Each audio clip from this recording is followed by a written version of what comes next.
Path to Perdition, page 8, May 27th, 1936. First things first, after jumping from a train, you need to check and make sure that you still had what you jumped with. This was always easy for me because I never had much. Gideon said all you needed was your traveling pack and a good head on your shoulders. I had both, so I figured I was in good shape. Heading for a grove of trees that looked half alive, I found a creek. It was only a trickle, but it felt cool and clean on my face and hands. Now, why would the creek only have a trickle?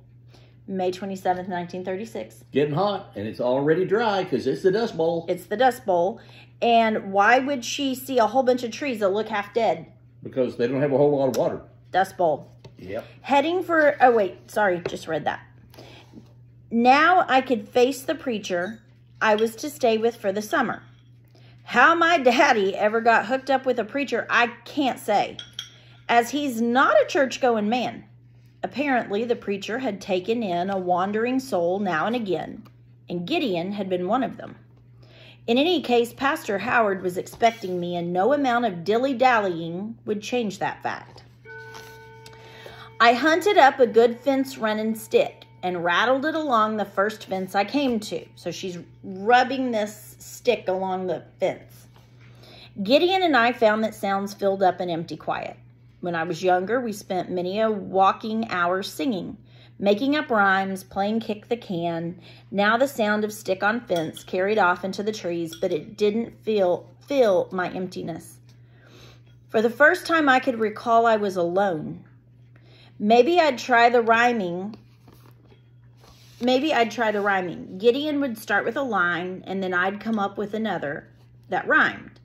The clatter of the stick provided a nice rhythm for the rhyme running in my head. I wish I had a penny and I wish I had a nickel. I'd trade 'em both in for a coffee and a pickle. I wish I had a quarter and I wish I had a dime. I'd buy a stick of gum before you could tell the time. I wish I had an apple and I wish I had an orange. There's a whole lot of wishing going on. Yeah, but she's got a problem. What's that? Nothing rhymes with orange. That's the end of the song. I realized I'd rhymed myself into a corner with orange when my stick came to a gate. A wide wrought iron gate that had every manner of doodads welded right into it. Doodads. Now that's a country word from the old times. Yes. My grandma used to say doodads all the time. Just meant stuff.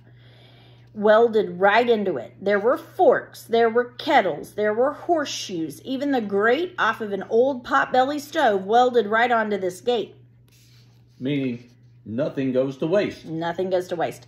Looking closer, I ran my fingers over the black iron letters sitting along the top of the gate. The letters were kind of crooked and a little uneven, but they looked to read perdition. Now, Gideon and I had been to enough church services hoping to get a hot meal afterward that I'd heard the word a time or 10. So why would people show up who maybe weren't church-going people to church hoping to get like a potluck meal or soup or get fed afterwards? Because remember, we're still in the Great Depression. Preachers used the word perdition. They told people to give up their evil ways or follow the devil straight down the path to perdition. Perdition means punishment in hell. Why somebody would want that word welded on their gate, I can't say. But there it was, and weeds wrapped their way up through the ironwork, daring you to enter. And there was an actual path, just like a path to perdition. Beyond the gate, leaves and dandelions lined a long grassless swatch of ground all the way to a dilapidated old house. The paint was worn off and the porch swing hung crooked, like it was plumb out of swing. Surely no one lived there. A train car or a shanty town by the railroad tracks seemed a little more welcoming of a place. But one of the front curtains fluttered. Was someone watching? My heart beat like a bat's wings. For the first time, I was content to stay off that path to perdition. Or for the time being, I was content to stay off that path to perdition. The town wasn't far ahead, so I put my stick to the fence and continued walking. This time I did my rhyme in a quiet voice. I had a little cat and it had a little kitten. I'd put it in my lap wherever I'd be sitting. There was a break in the fence, but another started up again around a cemetery. Gravestones stood in the wispy grass, seeming to watch me go by. The hair at the back of my neck prickled as the ground crunched behind me. I stopped and looked back. There was nothing but blowing leaves. I moved on, clattering my stick as the trees grew thick around me. I had a little dog, and his name was Mike.